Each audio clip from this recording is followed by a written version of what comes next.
Hello, welcome to this video on Bodhicaryavatara, chapter 7, verse 62. Yadeva padyate karma, tat karma vyasani bhavet, tat karma shondo triptatma krida palasukhe psuvat. Pull up the text for you. There we are. Yadeva padyate karma, tat karma vyasani bhavet, tat karma shondo triptatma krida palasukhe psuvat. So yad or yat karma, which work or whatever job, whatever task, karma from the root kri means a task or a work. I mean, we know the word karma, of course, it just means action or doing. Quite broad in its scope. Here it has the meaning of a task that is required to be done. So apadyate, from our root pad, I think I did a note on it. Pad, here we are. Pad, to fall. It means to go, also to fall. It's one of these roots that has these almost opposite meanings. There aren't many of them, happily. So pad, to fall. Apad, towards or onto, the idea of something crashing down on top of you, falling. We talk about something befalling somebody. We talk about something falling to your lot. It fell to me to do so and so. It's that same idea here, but it's the idea not necessarily of a calamity, but it's something you've got to do with it. It's something that happens to you, and it's a class 4 verb, so it has a ya in the conjugation. So, and it's an atmanepada, so it's not padati but padyate. Apadyate, it falls to you to do something. So yat karma apadyate, whatever work falls on you, in other words, whatever task it is your duty to do. And the meaning of the eva there, the emphatic eva, it just strengthens. So whatever task at all, whatever it may be, irrespective of what is, yadeva padyate karma, whatever task at all it falls to you to do. Bhavet, one should be tat karma vyasani. Vyasani, addicted, devoted to that job. That job devoted to that job. Vyasani, the root as. Let me call up iPad. Here we are. So the root as, meaning to throw. We know there is a homonymous root. As meaning to be. It's not this is just they happen to look like each other. So I meant not equal. So as, to throw. With the v as, the separative particle, to throw apart, and vyasana, I mean your mind is thrown apart, but curiously enough that has come to mean kind of a passionate devotion to something, even an addiction to it. So vyasana, addiction, and vyasani, that's the stem vyasanin, masculine singular vyasani, as usual, yogin, masculine singular yogi. Vyasani means addicted to, passionately addicted to. Tat karma vyasani bhavet, one should be devoted to that task. This root as, by the way, we often talk about compounds. A compound in Sanskrit is a samasa.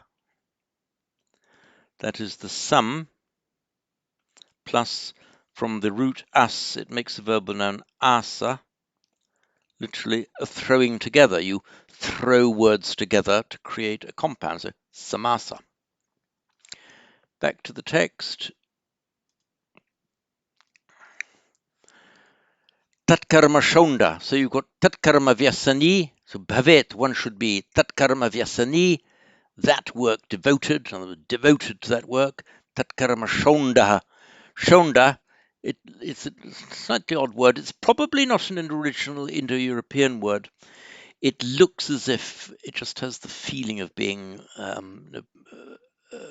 substrate word. In other words, it probably derived from one of the languages of India, predating the arrival of the speakers of Proto-Indo-European, or speakers of Vedic.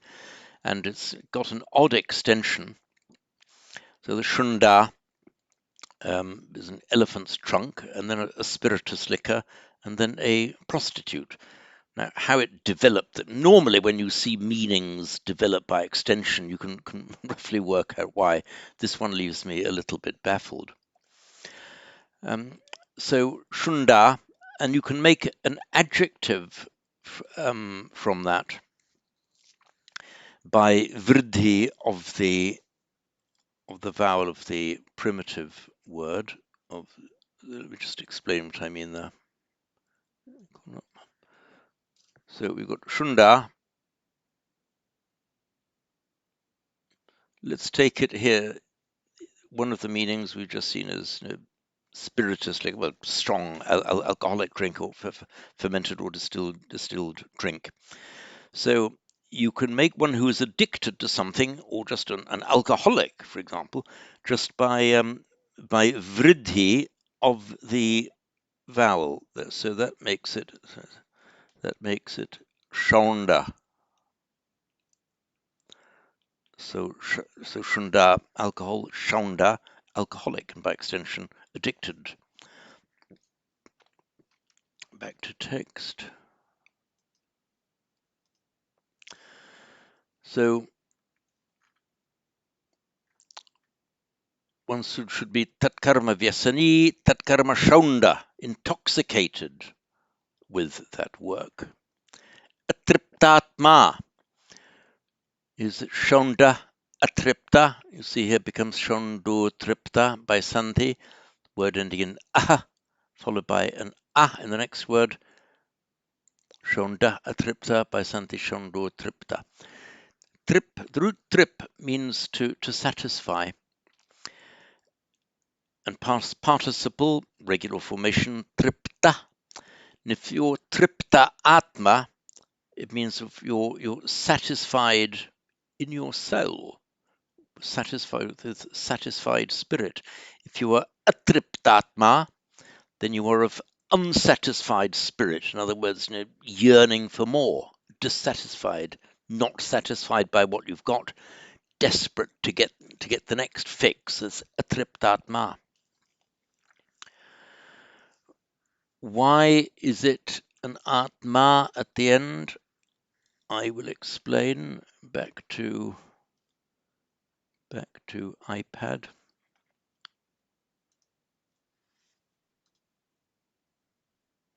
Sorry, press the wrong button again. Here we are. There we are. There are certain nouns of which the stem form ends in an. So consonantal declension. It would make there, for example, oops, what's happened? It would make the locative, for example, would be ani, and the dative would be ane, and so on. Now, nouns that end in stem an can be either neuter or masculine. One such, which is a neuter noun, from the root kri, we have our well-known karma, but in fact the stem form is karman. When in the nominative, where you have a neuter noun ending in an, karman, all that happens for the nominative is the N drops out. So that's why the nominative and accusative form karman is karma. You have other nouns ending in an that are masculine. An example of that is atman. So atman is the stem form. Note that when the noun is masculine, the nominative singular, karma. When the noun is masculine, the nominative singular ends in a long a. So that is the distinction between neuter nouns ending in an and masculine nouns ending in an. The accusative of karma is karma. As always, remember in the neuter, the nominative and the accusative are invariably the same. In the masculine, the accusative form is atmanam, with the lengthening of that atmanam. In the rest of the declension in the singular, it's shortened. So atmana, of oneself. Locative atmani, in oneself.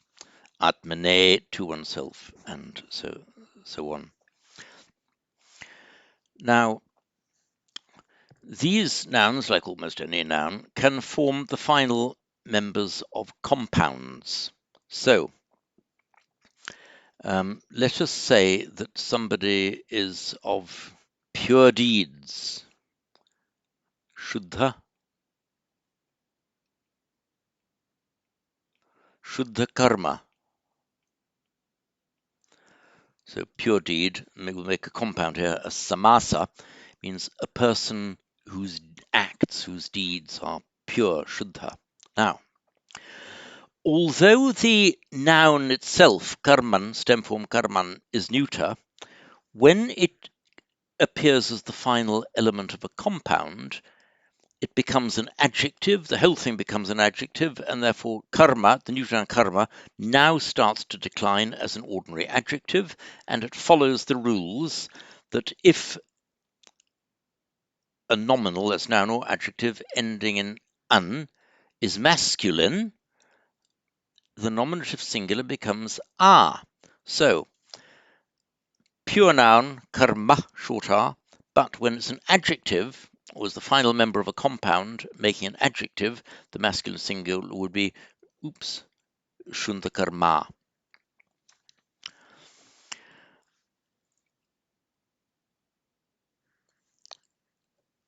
So here we've got a trip, so that accounts, so the atma here is not the noun atma, it's the noun now forming part of an adjectival compound and behaving like an adjective. But it'll still make its masculine singular in a because it's a masculine nominal. That's a noun or adjective ending in an. So atriptatma means of unsatisfied spirit. The last pada, the last half line of this verse, get back to word again, here we are. He should be intoxicated with. Now, here we've got sexual imagery that just as in a romantic dalliance, the krida pala, literally the sexual foreplay, is the krida pala, the fruit, the result of krida, of play. So play, fruit, happiness, seeking. So you should be as passionately devoted to your work as if you were, just engaging in sex with someone. Pretty, close to the bone imagery here from Shanti Deva.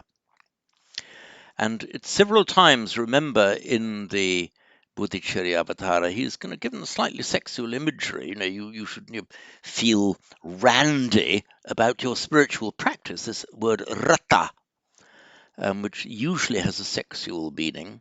But he said, well, if you're going to feel randy, you can be randy about your practice, so passionately wanting to do it. This, as best I recall, is the most overtly explicit imagery, certainly in this chapter, overtly sexually explicit imagery. Now, let me just explain ipsuvat. You can make a desiderative adjective by adding su to a root and reduplicating the first syllable, or part of the first syllable. Let us look at the root bud. Now, to awaken. If you are desirous of awakening, you are seeking enlightenment, you become, and I'll spell it deliberately incorrectly first, part duplication. I'm doing it deliberately incorrectly so that you can follow through how the word is created. Bubud su. So you add the su. So you've got your root bud, add the su plus the reduplicated part of the syllable, not bud su, but bubud su. Now, by the rules of Sandhi, you cannot have a d followed by a s, so that has to become a t. Now you will find that there's a sense of it's losing an aspiration, that's losing a h sound because it's become a t. But so that flips back to the preceding. If the preceding consonant in the same root is capable of being aspirated, it does it.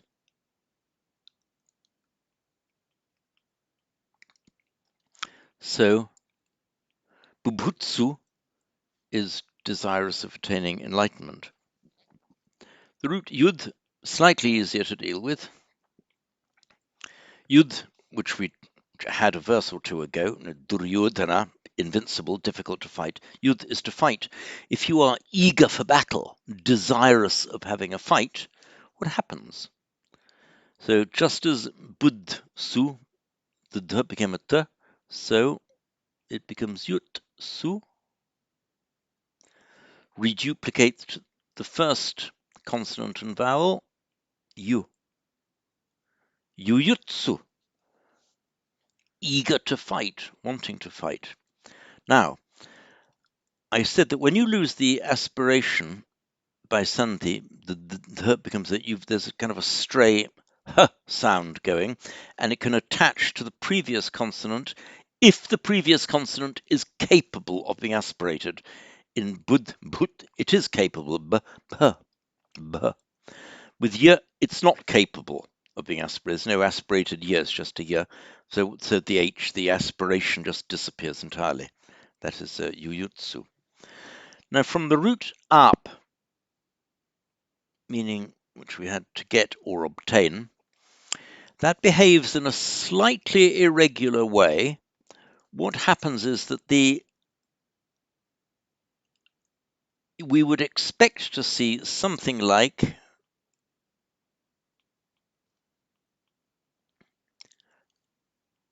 apsu, which would merge by sandhi back into apsu.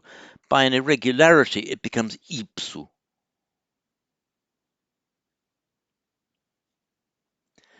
Therefore, ipsu means wanting to obtain, wanting to get something. Like many, sorry, have I just been writing without showing you my iPad? I'm so sorry. I'm so sorry if I did that. I'll just run through it again briefly. I forget where it was that I last showed you. So, bud, the dh becomes a t before a su. The aspiration of the dh goes back to the birth, so bubutsu. Yud, yuyutsu. The y can't be aspirated, therefore the loss of the aspiration of the aspirated bit, the h element, just goes. Ap, to obtain, we'd expect to see reduplication apsu, but irregularly it becomes ipsu. The suffix vat